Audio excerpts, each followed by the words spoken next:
O próximo princípio que nós veremos, e estamos aí encaminhando para o final, é a primazia da resolução do mérito. Princípio da primazia da resolução do mérito, que é uma decorrência do acesso à justiça. Nós já estudamos aqui. Ele é um outro princípio, mas que decorre logicamente, seu fundamento vem da garantia do acesso à justiça. A lei não excluirá a apreciação do Poder Judiciário, lesão ou ameaça a direito. Qual é a lógica? Que o Judiciário deve estar apto a responder a uma pretensão de reparação ou uma pretensão inibitória.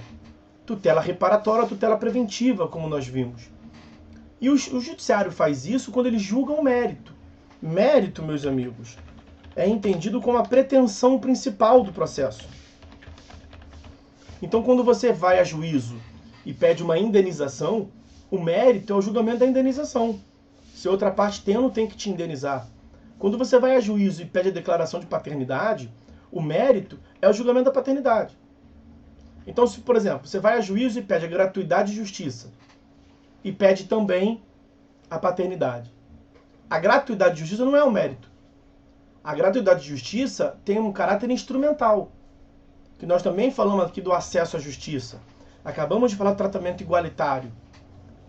É uma questão, é um meio, portanto, não é um fim. Você não vai a juízo para pedir a gratuidade, ponto.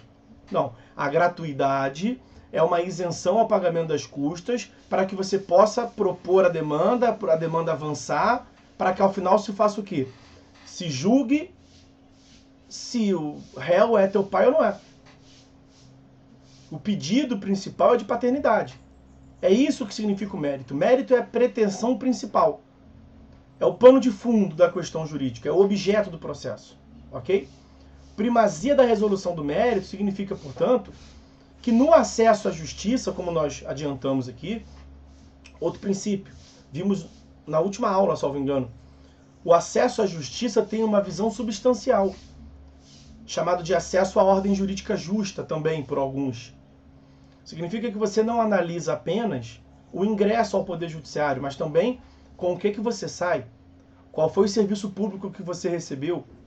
A tutela jurisdicional, portanto, deve ser uma tutela adequada, efetiva, tempestiva. E as partes têm direito a ter o mérito julgado. Ou seja, isso ao fim e ao cabo, esse princípio da primazia da resolução do mérito, tem uma mentalidade, uma nova forma de se pensar o processo. Ele decorre de uma nova forma de se pensar o processo. Nós saímos de um processo civil das formalidades, um processo civil formalístico, que dava maior ênfase às formas e às formalidades, e estamos vivendo um momento do processo civil da efetividade. O que importa é a essência, é a substância. Processo civil da efetividade. Ou seja, se você se deparar, você sendo qualquer um, se qualquer ator do processo, qualquer um daqueles que atuam no processo, se deparar com um vício processual, qual deve ser a sua postura? Levantar a mão, agradecer aos céus, graças a Deus, menos um processo para eu julgar. Porque aconteceu um vício processual, tem um erro de forma, então eu não vou julgar. Ou atuar no sentido de corrigir o vício. Opa, nós temos que caminhar no sentido da jurisdição. Lembra do processo civil cooperativo? O princípio da cooperação? Todos os sujeitos devem cooperar entre si para que se obtenha decisão de mérito, justa e efetiva em tempo razoável. Então os sujeitos do processo, todos que atuam no processo, devem cooperar não em ajuda mútua um ao outro, devem cooperar com o resultado final, com o exercício da jurisdição. Então eu percebi um vício, o que eu vou fazer? Vou corrigir o vício. Essa ideia de correção do vício para que ao final possamos julgar o mérito é a ideia de sanabilidade. Sanabilidade dos vícios processuais. Sanabilidade dos vícios processuais. Os vícios processuais podem acontecer. As irregularidades podem acontecer. E os senhores verão também adiante quais são Vai ter uma aula aqui só sobre nulidades processuais, vícios processuais. Em TGP2 essa aula. Mas saibam que a lógica do processo civil é que diante de um vício nós devemos corrigi-lo e não acabar com o processo. Porque também nós veremos adiante que nós temos as sentenças com e as sentenças sem resolução do mérito. Nós veremos aqui que nós temos questões processuais, nós vamos começar a ver nesse semestre, vamos passar para no próximo semestre. Nós temos de um lado as condições da ação, essa nós veremos nesse semestre ainda.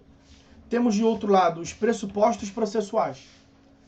Esses são o que se chama de requisitos de admissibilidade.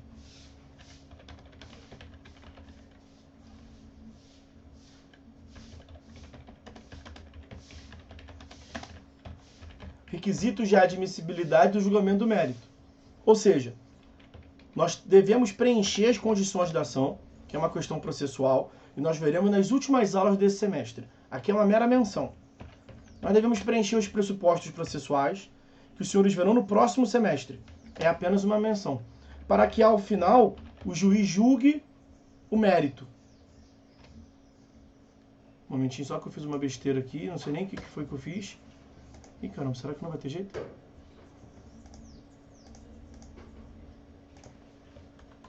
Foi, resolvi. O juiz só avança ao julgamento de mérito para que nós tenhamos uma sentença com resolução do mérito se não tiver nenhum vício processual insanável.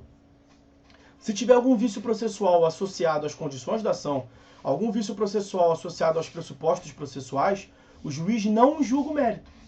Só que isso não deve se dar sempre. Em primeiro lugar, não é todo vício que seja um impedimento de se avançar até o julgamento do mérito. Nós temos alguns vícios que são tratados como meras irregularidades. E tem vícios que podem até ensejar um impedimento, pode até impedir o juiz de julgar o mérito. Quer ver? É apenas uma menção também, tá, meus amigos? Não fiquem embolados com essas coisas, não. Os senhores verão tudo isso no momento próprio. Ó. Não vou nem ler o dispositivo todo.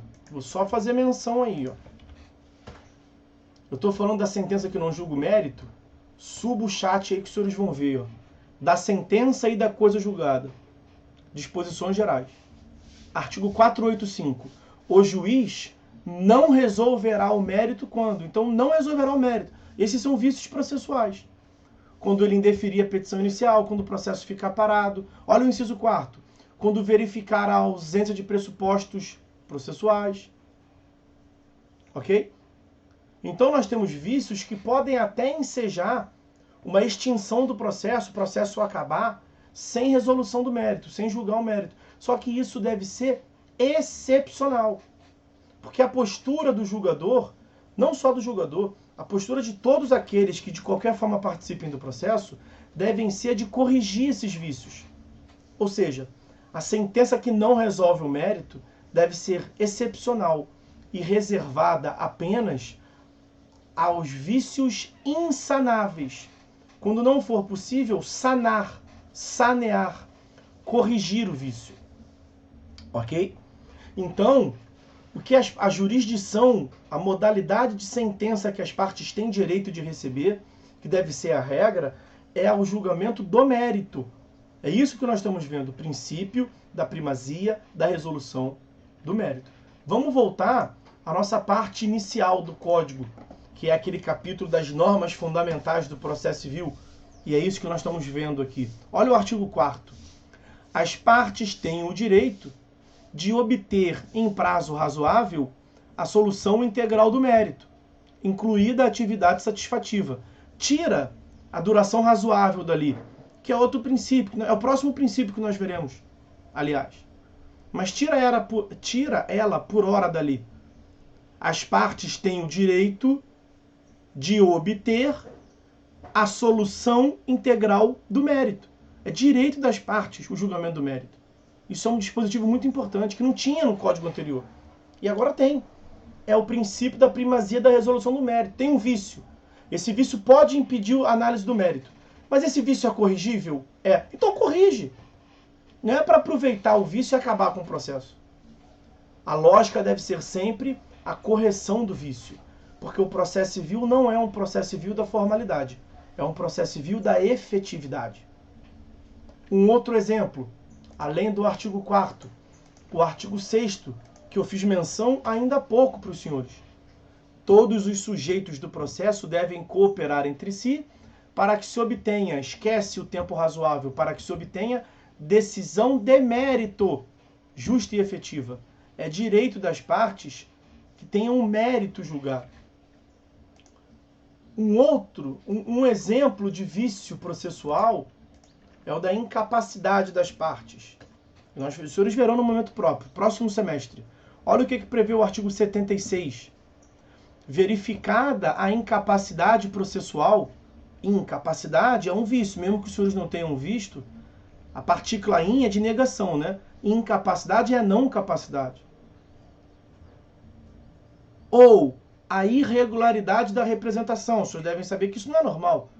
O normal é que tenha uma regularidade. O dispositivo está falando de uma irregularidade. O que deve o juiz fazer? O juiz deve suspender o processo, não é acabar com o processo. É paralisar o processo. Ele suspende o processo e designará prazo razoável para que seja sanado o vício, corrigido o vício. E aí só depois nós teremos as consequências. Ele tenta corrigir o vício. Eu não vou ler, vou só mencionar aqui, tá? Olha os parágrafos. Caso seja descumprida a determinação, qual determinação? Determinação de correção, determinação de sanação, de sanabilidade do vício. Se não for atendida, aí a consequência pode ser a extinção do processo. Mas a primeira consequência, a primeira postura deve ser sempre a correção do vício. É disso que estamos falando aqui. Olha o que prevê. Vocês lembram do artigo 139, que trata dos poderes do juiz, e nós falamos dele ainda agora, olha aí, ó, dos poderes, dos deveres e da responsabilidade do juiz. O juiz dirigirá o processo conforme as disposições desse código, incumbindo-lhe, é um dever, uma incumbência do juiz, olha, inciso 9, determinar o suprimento de pressupostos processuais e o saneamento de outros vícios processuais.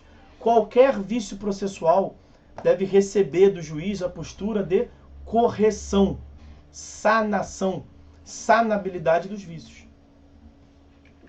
Vejam como é que isso vai se espalhando pelo Código. Olha o artigo 277. O 277, ele está no capítulo das nulidades, das irregularidades, dos vícios processuais. Das nulidades. Olha o artigo 277. Quando a lei prescrever determinada forma, o juiz considerará válido o ato, mesmo que ele seja realizado de outro modo, mas tenha lhe alcançado a finalidade. Isso é processo civil da efetividade. É a superação de um processo civil da formalidade. Ou seja, o que importa não é a forma.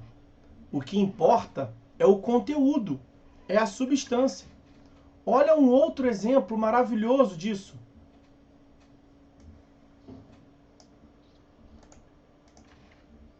Artigo 282, parágrafo 2º. Quando puder decidir o mérito a favor da parte a quem aproveite a decretação da nulidade, tem um vício insanável, uma nulidade. Mas mesmo assim o juiz pode julgar o mérito a favor da parte que se beneficiaria da nulidade. Então, uma nulidade causada pelo autor. Se o juiz julga extinto o processo sem julgar o mérito, o réu não é prejudicado pela nulidade. Só não vai ter o mérito julgado. Só que além de julgar, além de poder acabar com o processo por um vício processual desfavorável ao autor, logo favorável ao réu, o juiz tem elementos para julgar o mérito a favor do réu. O que ele deve fazer? Há sempre uma preponderância do mérito. É o que o dispositivo está dizendo. Quando puder decidir o mérito a favor da parte que seria beneficiada pela nulidade, o juiz não pronunciará a nulidade. Nem mandará repetir o ato ou corrigir o vício. O juiz vai julgar o mérito a favor da parte. Olha a lógica como é que prevalece o julgamento de mérito. Uma outra manifestação, artigo 317. Antes de proferir decisão sem resolução de mérito, o juiz deve conceder à parte oportunidade para que seja, se possível, corrigir o vício.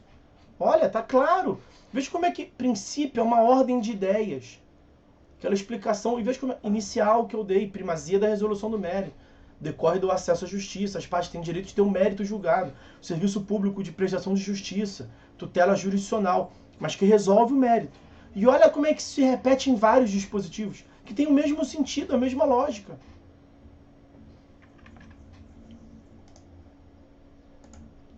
O 321, que eu vou trazer agora para os senhores, é um exemplo lá no procedimento. Se tiver algum vício na petição inicial, o 319 trata da petição inicial. O 321 indica a emenda da petição inicial. Então, se tiver algum vício da petição inicial, se a petição inicial descumpriu alguma coisa que o 319 exigiu, tem algum vício, alguma irregularidade que impede o prosseguimento do processo, o juiz não acaba com o processo. O juiz dá uma chance para a parte corrigir, que é a tal da emenda da petição inicial. Ó, vou pegar a parte final.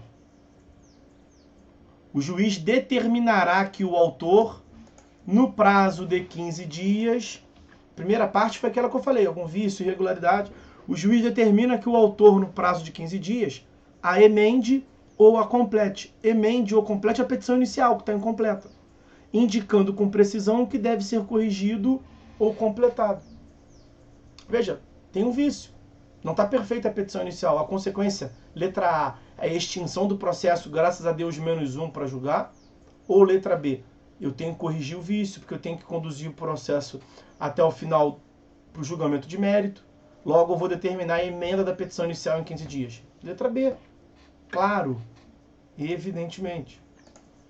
O 1007 é um outro exemplo claro também, que eu não vou ler todo, ele é extenso, mas ele trata do preparo no recurso. Quando você interpõe um recurso, você tem que preparar o recurso. Preparo no recurso significa pagamento das custas. Então você vai recorrer. Tem que pagar pelo recurso. Você paga para tudo no judiciário. A não ser que você tenha gratuidade de justiça, claro. Mas você paga para tudo no judiciário. Você tem que pagar. Aí você recolheu as custas, você recolheu o preparo a menor. Você tinha que pagar R$890. Quer dizer, você tinha que pagar... vou pegar um exemplo aqui que acontece. 798. Você tinha que pagar R$798 de recurso. Aí você recolheu, na pressa, 789. Tá vendo ali? Inverteu o último número. É isso que eu queria pegar. Isso acontece. Tem um erro. Tá certo ou tá errado? Tá errado. O que deve fazer o judiciário? Fica claro que a parte não queria se furtar ao pagamento. Ninguém deixa de pagar por causa de R$9. Não é isso? Teve um erro, um equívoco. Diante desse erro, desse equívoco, o que o tribunal deve fazer? Deixar de apreciar aquele recurso ou dar uma chance para a parte complementar? Dá uma chance para a parte complementar, claro. E os parágrafos vão tratar sobre isso. Quer ver? Vou pegar o parágrafo que me interessa aqui. Ó, é o parágrafo 2º desse dispositivo. A insuficiência do valor do preparo. Teve recolhimento do preparo? Teve. O valor foi suficiente? Não. Pô, faltou só R$9. Mas faltou. É insuficiente. Já teve decisão do STJ, há um tempo atrás. Não muito tempo também não. Quando eu falo tempo atrás, não é século passado não. Na década passada. Que deixou de receber um recurso por causa de 1 centavo. Ninguém me contou, eu vi. Tinha que recolher 798,01 centavo. Fizeram um cálculo lá, esse era o valor. A parte recolheu 798. O que disse o STJ? Que não estava completo o preparo. Logo ele não ia julgar o recurso. Olha que absurdo. Por causa de 1 centavo. E antes, isso era pago no banco. Não tinha pagamento pela internet. Tinha quem que ia no banco pagar. E se fosse um erro do caixa? Quer dizer, olha como é que a parte era prejudicada.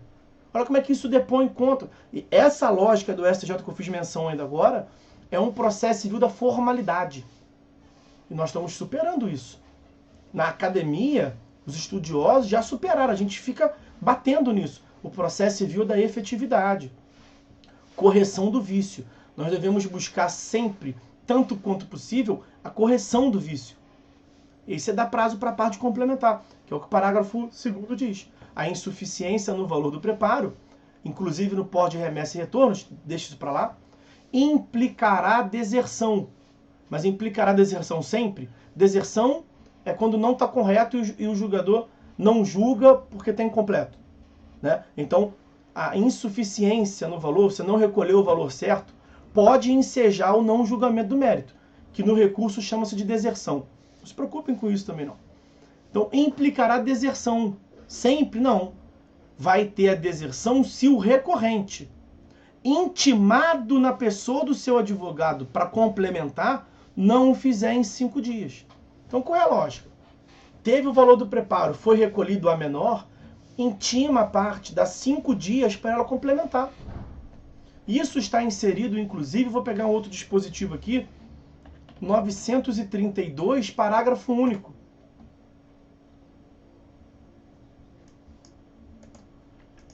Tem outro dispositivo melhor ainda, 932, parágrafo único. Olha ele aí, ó. Antes de considerar inadmissível o recurso, esse seria um exemplo do 1007. Recurso inadmissível porque não pagou o que tinha que pagar. Antes de considerar inadmissível o recurso, o relator, que é o membro do tribunal que trata do processo, o relator concederá o prazo de 5 dias para que o recorrente corrija o vício, para que seja sanado o vício ou complementada a documentação exigível. Olha, essa é a lógica do processo civil que nós devemos buscar. Um processo civil que mire, que vise alcançar o julgamento do mérito, a definitividade, a resolução da controvérsia. Vem cá, o cara deve ou não deve? O cara é pai ou não é pai? É isso que é o mais importante, o mérito. E todos devem atuar, portanto, no sentido de alcançar o mérito. Ok? Está visto, então, esse digníssimo princípio da primazia da resolução